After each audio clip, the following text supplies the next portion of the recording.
Il en va de la nature de l'homme de se poser des questions, d'accumuler des connaissances et de s'interroger sur le monde qui l'entoure. L'homme n'aime pas les zones d'ombre ou les errances. Même les actions passées sont constamment interrogées et décortiquées, passées sous la loupe des scientifiques, des historiens et des amateurs. Qui ne s'est jamais demandé « et si je n'étais pas allé à cet endroit ? Si je n'avais pas rencontré cette personne ? Si je n'avais pas fait telle ou telle action ?»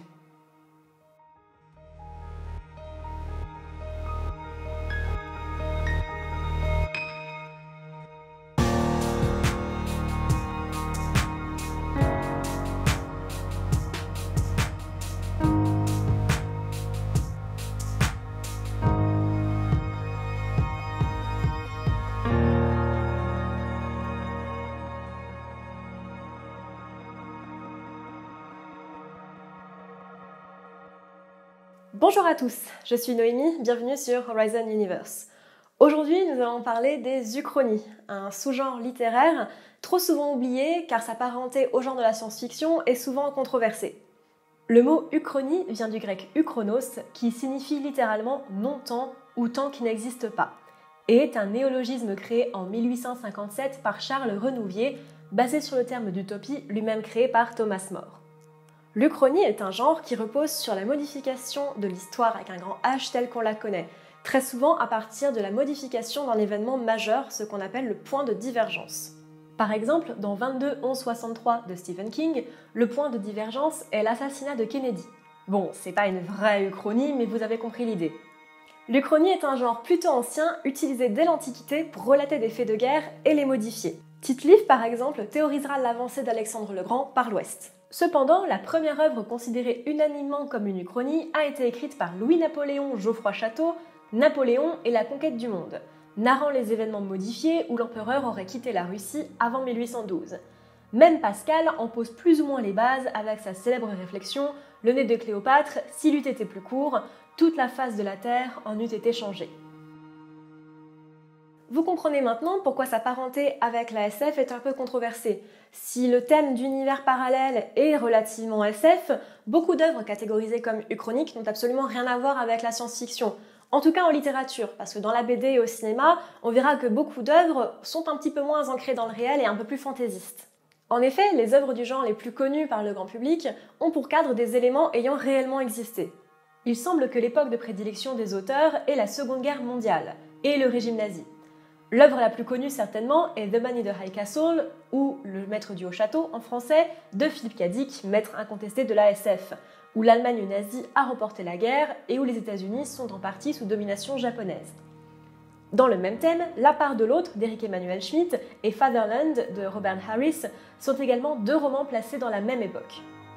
Comme je le disais plus haut, les jeux vidéo offrent un vaste choix d'œuvres uchroniques. Dans une conférence de 1991, Edmond Couchot établit que la plupart, sinon la totalité des jeux de simulation, sont littéralement utopiques et uchroniques. Par contraste avec la photographie ou le cinéma, qui produisent un temps-mémoire immuable, les simulateurs informatiques s'inscrivent dans un espace où tout est en transformation, en attente, en puissance. Comme point notable, nous avons la série Alerte Rouge de Command & Conquer, BioShock Infinite, désolé Usul, ou encore Wolfenstein ou Civilization pour des titres peut-être plus connus.